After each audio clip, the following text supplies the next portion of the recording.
Hello there everybody, how's it going? It's Jessie from Jessie Marie Does Stuff here on FlossTube, and I am coming to you with my next FlossTube update.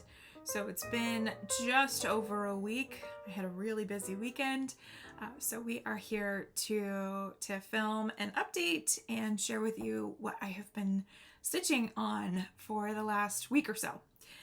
So before I get into everything, welcome everybody, both my returning viewers as well as anybody who is new here. Thank you all so much for spending part of your day or your evening or your morning or what have you with me here today. I appreciate you all so much. So on the docket today, we have the projects that I have worked on as well as what I'm currently working on. I have a very short bit on plans, and we're going to talk about books. I know that last time I talked about the fact that I was knitting again, and I am. However, the project that I was working on, did you see that side eye just there?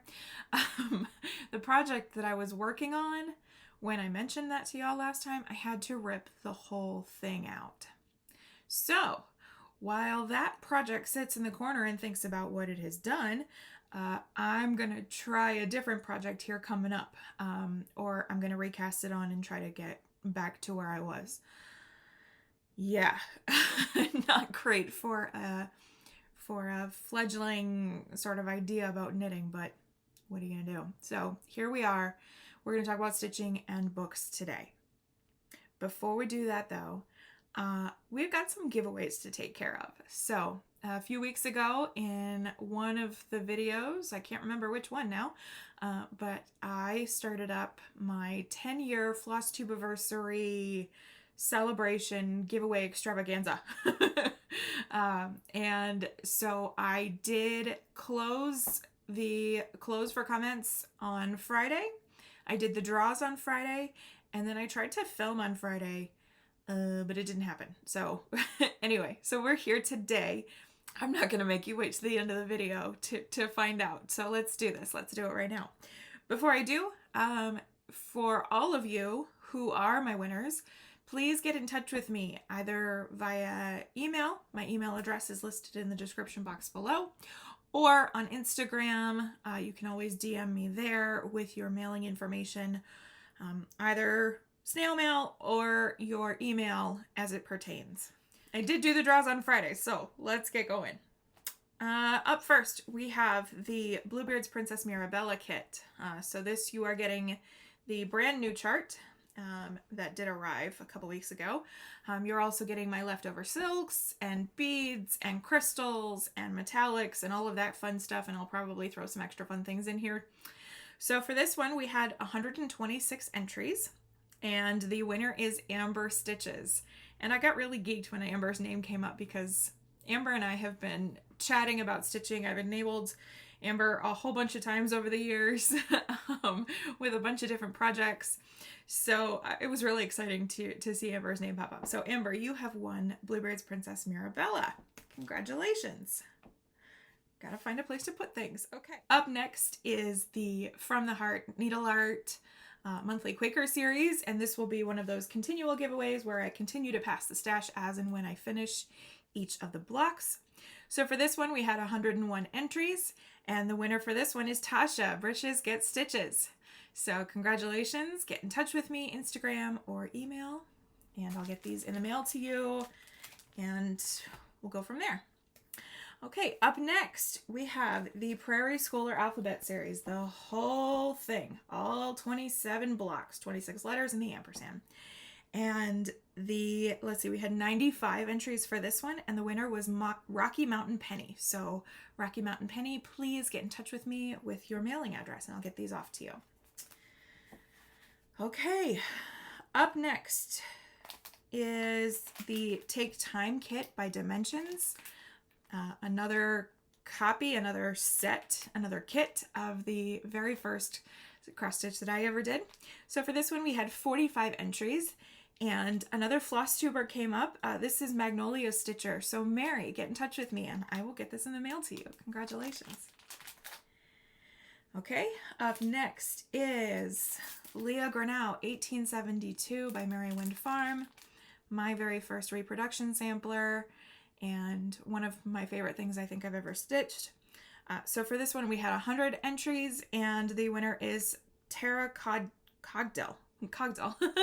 Forgive me, Tara. But get in touch with me and I will get this in the mail to you. Okay. Up next, we have the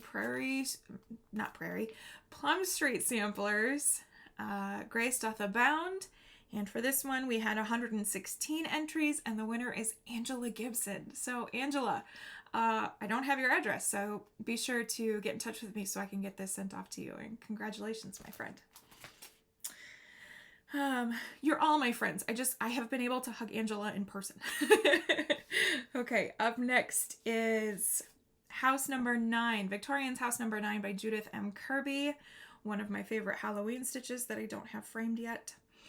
For this one, we had 115 entries, and the winner is Paula Stevens. Paula, congrats. Get in touch with me, and I'll send this off to you. Okay.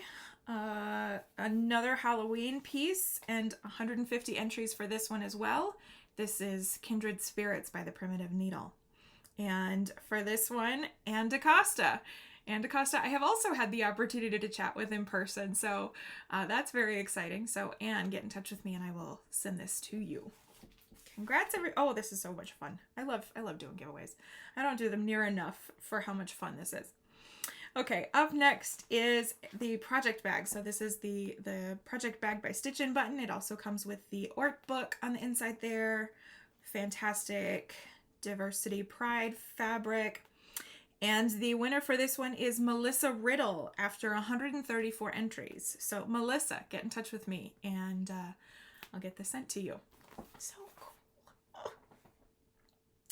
Okay, up next are our 4 digital things. So we have up first our 2 $50 US gift certificates to the online needle workshop of your choice. And the 2 winners for that is Donna, Stitching with Jolly on the Road, and Chantel Verbus. So the 2 of you, congratulations. Both of you get in touch with me and I will get your gift cards to whichever online needle workshop works best for you.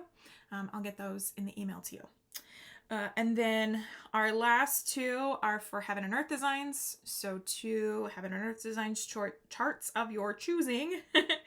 And the winners there are Sharon Edmondson and Cass of Confessions of a Serial Stitcher, otherwise known as Jeep Girl Stitches. So congratulations to the 2 of you. Get in touch with me with both your email address for which to send said Heaven and Earth Designs chart and which one you want. And I will be sure to get that email to you as soon as possible. So congratulations, everybody. Thank you all so much for your comments. Thank you especially to those of you who decided to throw all of those keywords into a lengthy story.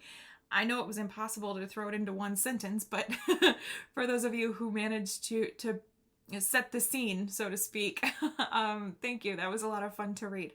It's always so much fun to read your comments, and thank you for celebrating 10 years with me. And let's see if we can do another 10 years. We'll see what the next 10 years has to bring.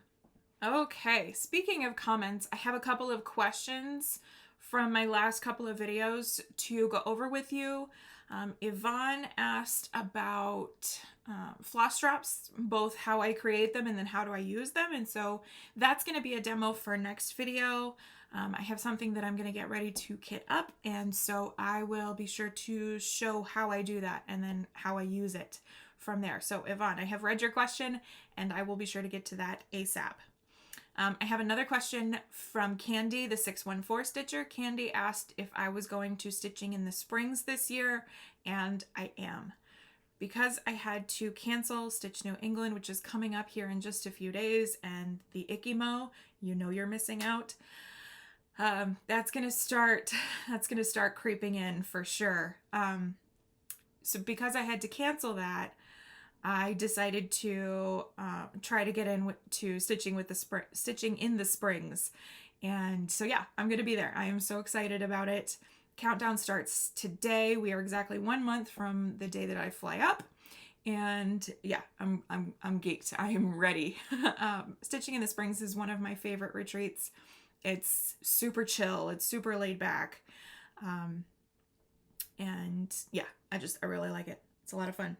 So yes, Candy, I am going to Stitching in the Springs, and I will see you there.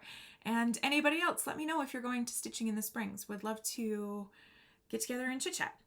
Let's get into the works in progress. Let's talk about the things that I have worked on over the last 7, 8, 9 days, something like that. So when last we spoke, I was working on Snow Castle by Heaven and Earth Designs, artwork by Randall Spangler. Preview here of what this will look like finished. So I was working on this towards my new full coverage goal, which is just 1,300 stitches across the board on all of my full coverage pieces. And I think at this point I had this one and 4 more to get done. And so I was working on this that last Saturday towards that goal. And I think I mentioned to y'all that I had about 500 stitches left and figured I could get that in pretty quickly. And I did. It took a couple hours and that was about it. Because I'm just in this, I'm in this section with the sky and the blues and very few colors. And when I'm in the mood for full coverage, it goes so nicely. So that is the progress that we have. It's just 1,300 stitches, and this one was supposed to get 7,800 this year, but some progress is better than none. And so there's that. I'll put on the screen here where my percentage is. So yeah. So that's where I got to with Snow Castle. You can see here there's a smoke dragon that I think is going to be much more visible once I get these next couple of blocks done. You can kind of see the top of his eyebrows there, those highlight stitches there. There's maybe an ear here. The smoke dragons aren't super visible in the stitching, but it's enough for me. So there's that. 25 count easy grid Lugana 1/1 full cross with the called for DMC. I did swap the black for anchor black on this one. So that is Snow Castle.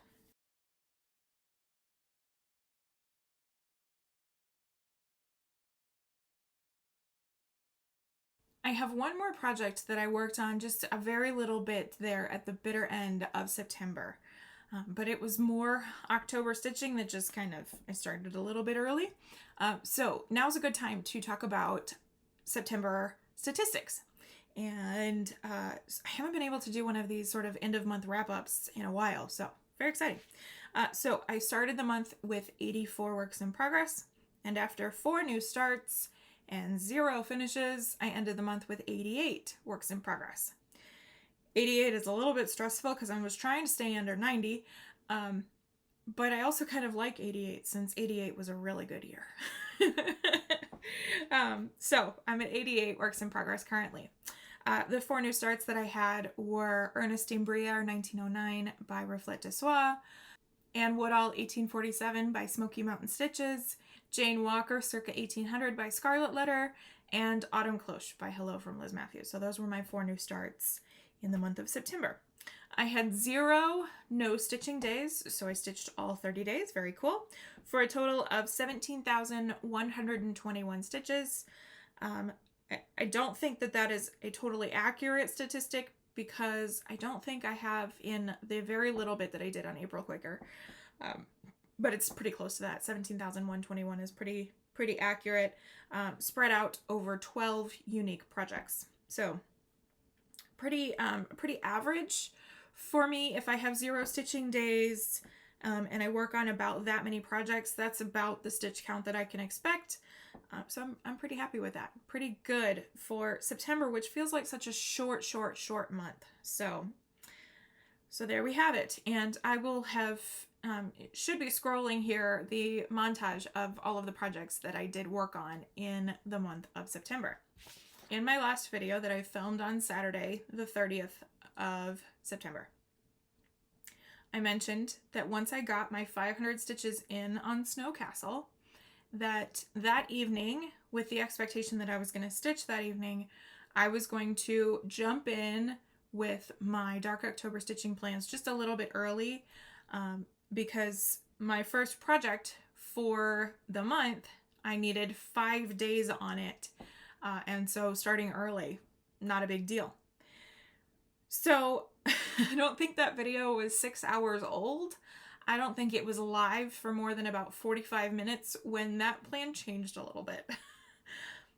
So I finished up the 500 stitches on Snow Castle, and I'm thinking about trying to accomplish this small goal on the full coverage pieces and still in the mood for full coverage stitching, and also trying to work on whips on their birthdays as and when I can. It's not going to be totally feasible. But so all of these things kind of came together to totally switch up my plan, which is just totally typical for me, right? So I decided to pull out Ravenkin. This is also a Heaven and Earth design. The artist is Selina Fenech. And it was great to get to work on this because I wasn't quite sure the best time to work on it. This project had a birthday on October 1st, and preview here of what this will look like finished. And here is the progress that I made. So I really thought, I knew that there are very few colors up here. It's pretty light on the color palette here at the beginning. So I thought a decent amount Saturday night. I bet I could get my 1,300 stitches in by midday on Sunday. And then Sunday night, I would jump into the Dark October whip go. Well, we stayed up way too late that Saturday night, and so Sunday's stitching was a little light. There were several naps, not just one. There were several naps, and so I decided to, or I had to keep going with this into Monday. So into Monday, I finally got my 1,300 stitches in. It should have gone way faster, but staying up way late has its consequences. Again, this is 25 count easy grid Lugana, 1/1 full cross with the called for DMC, and DMC 310 subbed out in place of subbed out, anchor black subbed in. And it looks really spotty on camera, and it's not that bad in person. So I'm not quite too much of anything yet. On this second page, I will get my first Raven silhouette, and I am looking forward to seeing that come to life. I'm looking forward to seeing that. I'm looking forward to seeing a thing on this, since it's pretty plain currently. So that is Ravenkin.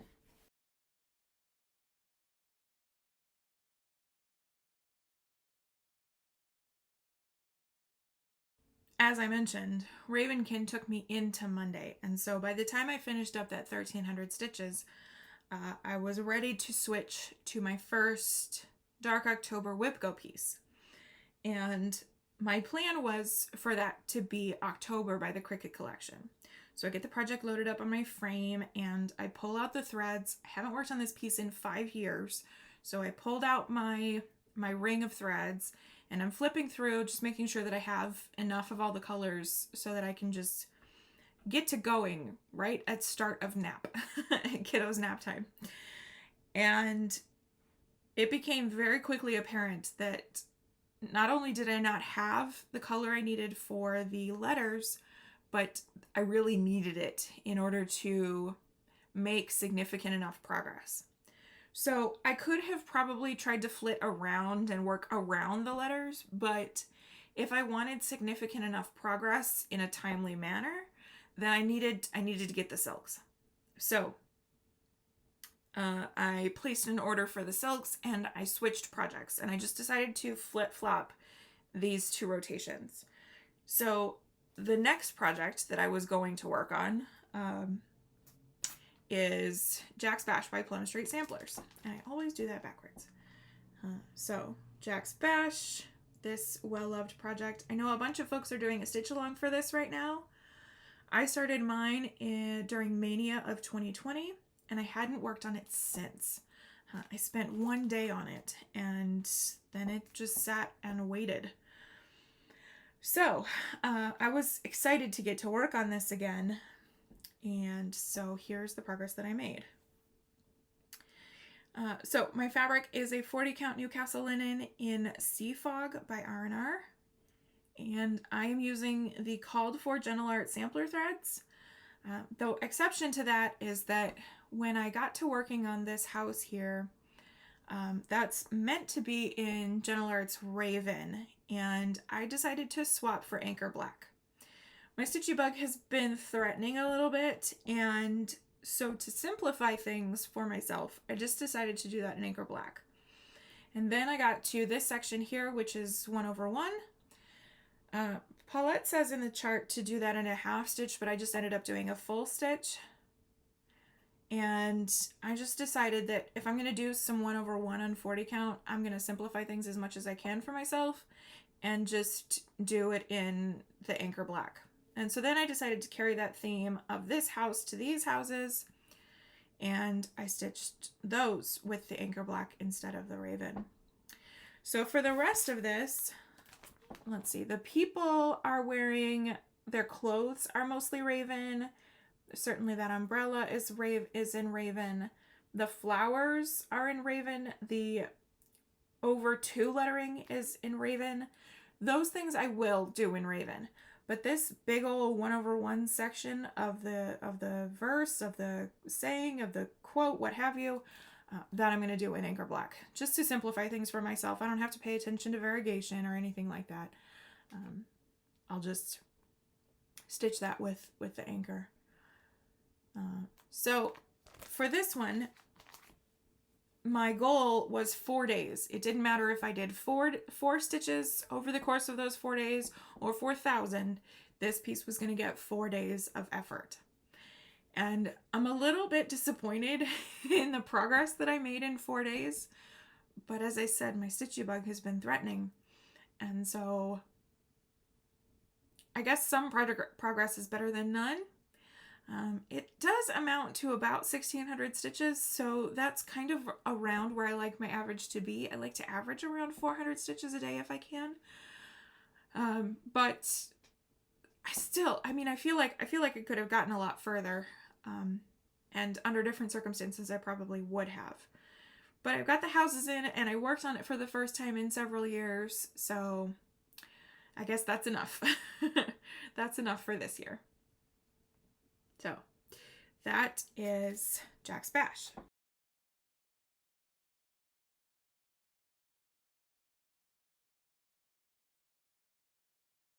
Okay, up next we have what I am currently working on. So as I said, I flip-flopped, and so now I am working on October by the Cricket Collection. And this is a piece that I started in 2017, and then I worked on a little bit in 2018, and not since. So the letters are done in a silk, and I contemplated going to my Gentle Art stash to see if I had an equivalent, an alternative, but I really like stitching the letters in the silk, so I decided to go with the silk. So I ordered them from Garan Stitchery because Gary and Ronnie seem to have 2 skeins of it where I couldn't find 2 skeins anywhere. So here is what it looks like in the skein, and I have my other one in the other room. But this is Thread Gather Silken Colors, Woods of Gold. Very, very pretty. So I am currently on day 4 of a 5 days or 2,000 stitches, whichever comes first, rotation.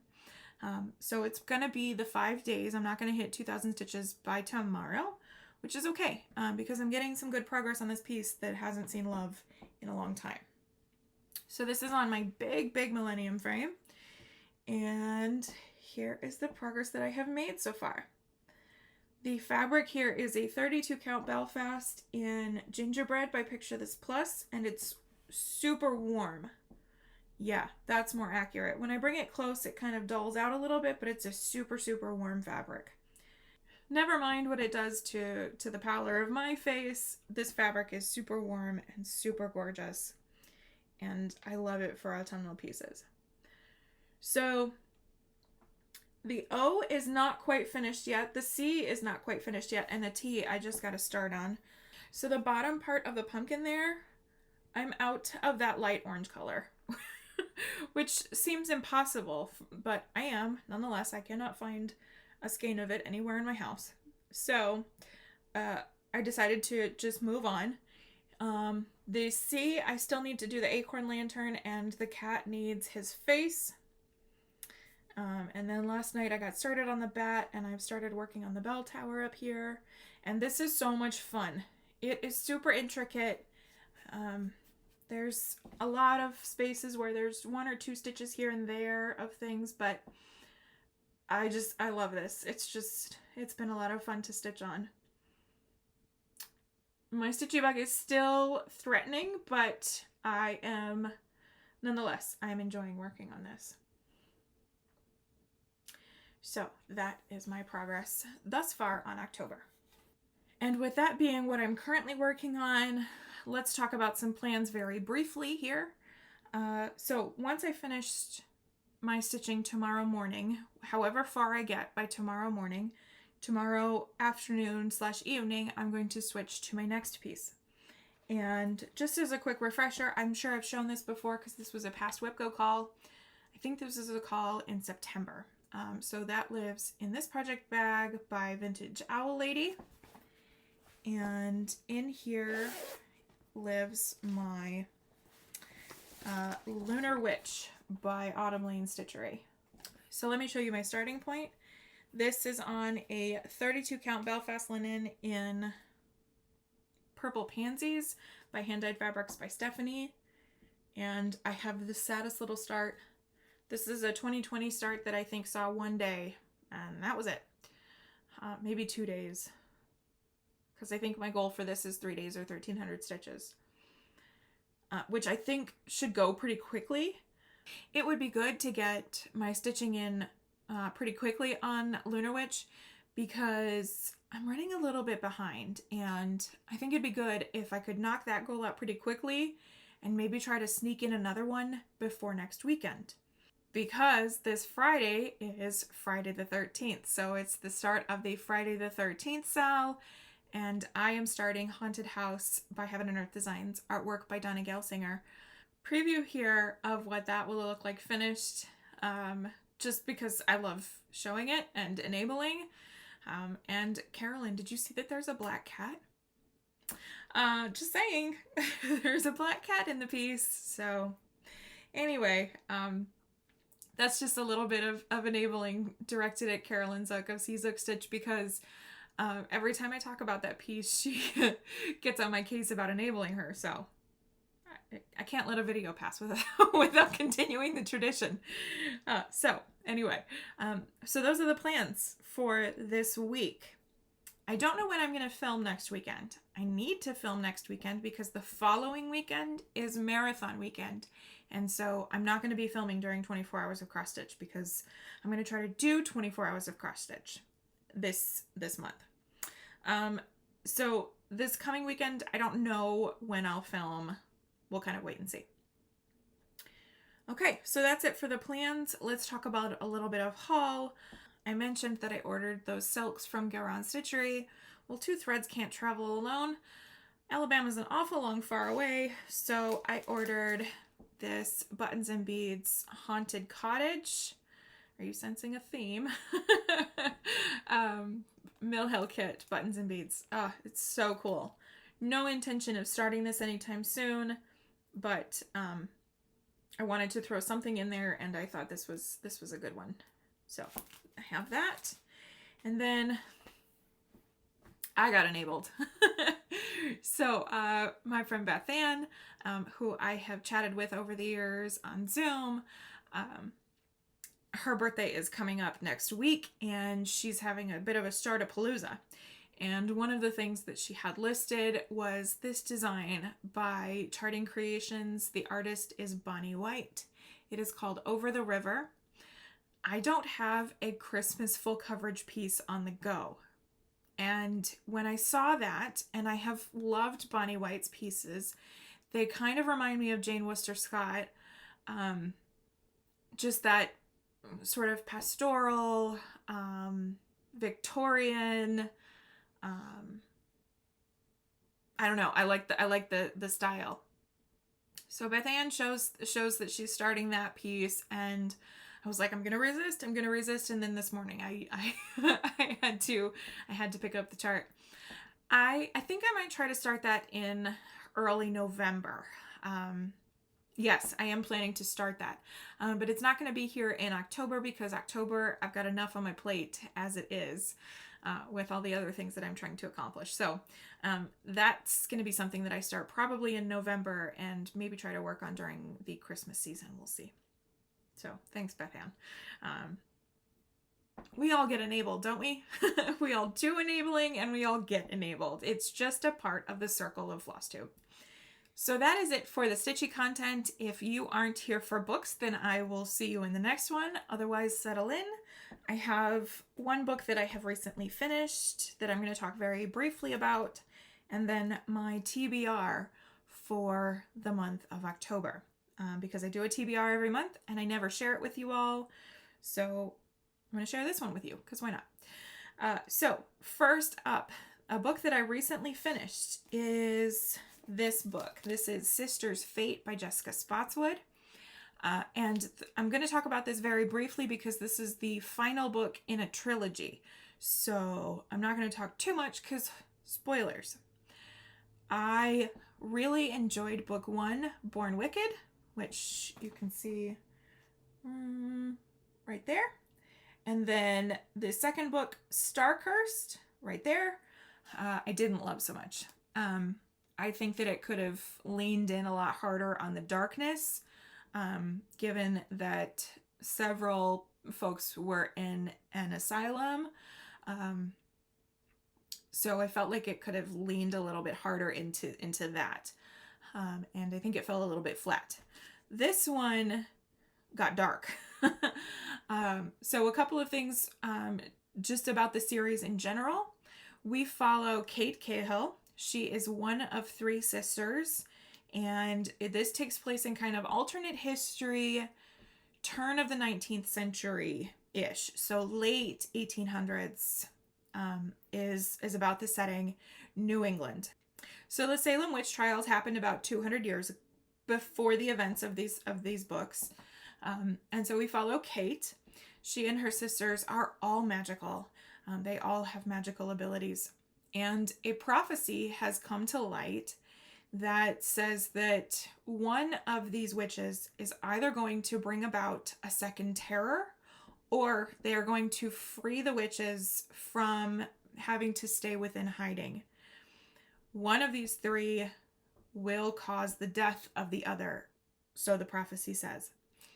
So this book follows Kate as she is leading up to her 17th birthday. In this world, so to speak, by the time you turn 17, you either have to declare your engagement, you either have to become engaged, or you have to enter the sisterhood. So the leading body of government is the Brotherhood.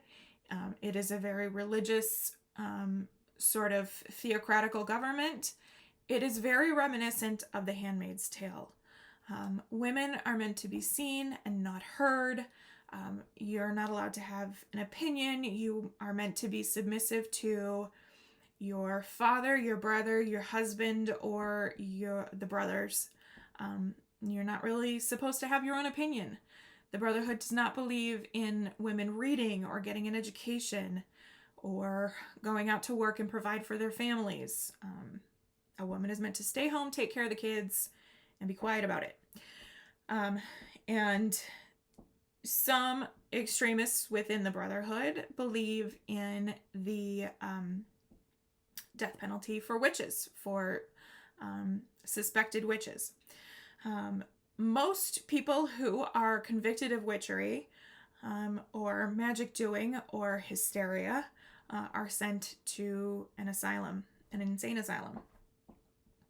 So that's kind of the premise for what starts off all of these events. And so leading up to Kate's 17th birthday, she's got to decide, is she going to get married or is she going to the sisterhood? And so this book was a culmination of the trilogy, and I thought it was a lot stronger than the second book. It still had some moments where it could have leaned in with some things, but it is young adult, and it is young adult from the early 2010s. And so I feel like a lot of young adult fiction from that time period, they stayed a little bit more surface level. Whereas nowadays, I think some young adult fiction is really diving into some honest conversations. So anyway, I felt like it could have really leaned into some things, but I do think that the ending was satisfying. I like the way that it closed.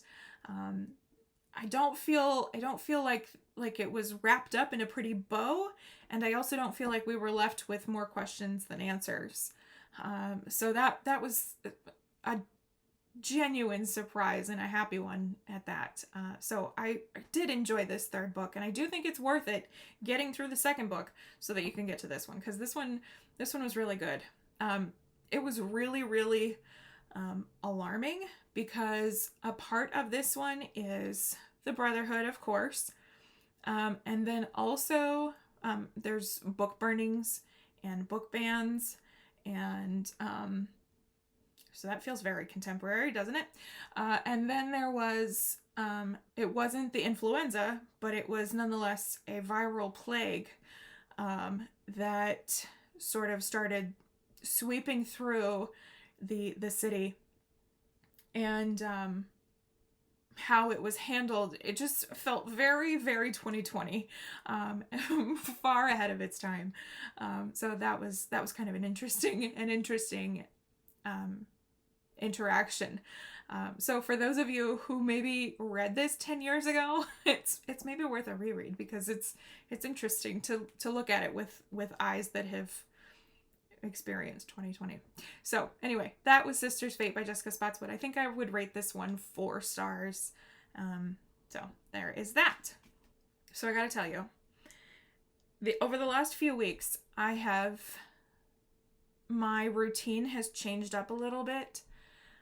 During kiddo's nap, for about the second half of her nap, I go upstairs, I take my iced coffee, I grab a comfy blanket, I grab my reading pillow, and I curl up and read for about an hour. And I cannot tell you the benefits that has had for my mental health. It has been spectacular. Stitching has always been great therapy for me, but for whatever reason, this escapism, it's kind of working for me right now. So part of the reading is due to that, and why the stitching maybe has been a little bit lighter on average these days. So anyway, so my TBR for the month of October. Every October I pick a different supernatural or macabre or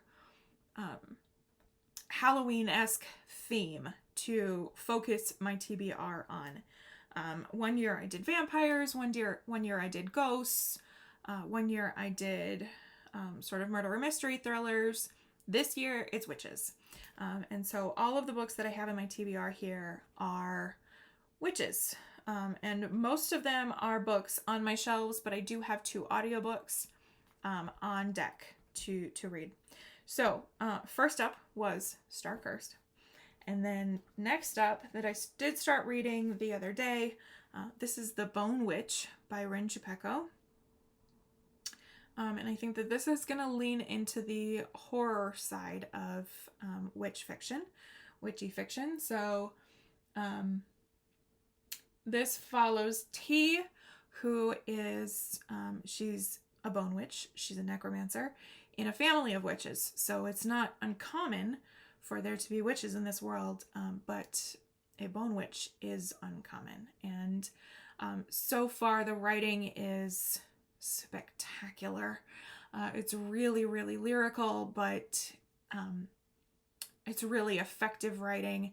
I'm just barely into it, but I'm really getting into it. So that is The Bone Witch. And then we have, let's see. This next one I would really like to get to. This is The Secret History of Witches by Louisa Morgan. And I am all in for a generational saga and there are witches in this family. So I am really looking forward to that. Plus it has the deckled edges, which just makes me happy. It makes my brain happy. If I get through all of that, then I'm going to read this book, and hold your shock. No, I have not yet read A Discovery of Witches by Deborah Harkness yet. I know, I know. So I'm gonna try to get to this if I can get through all of that. So we'll have to wait and see.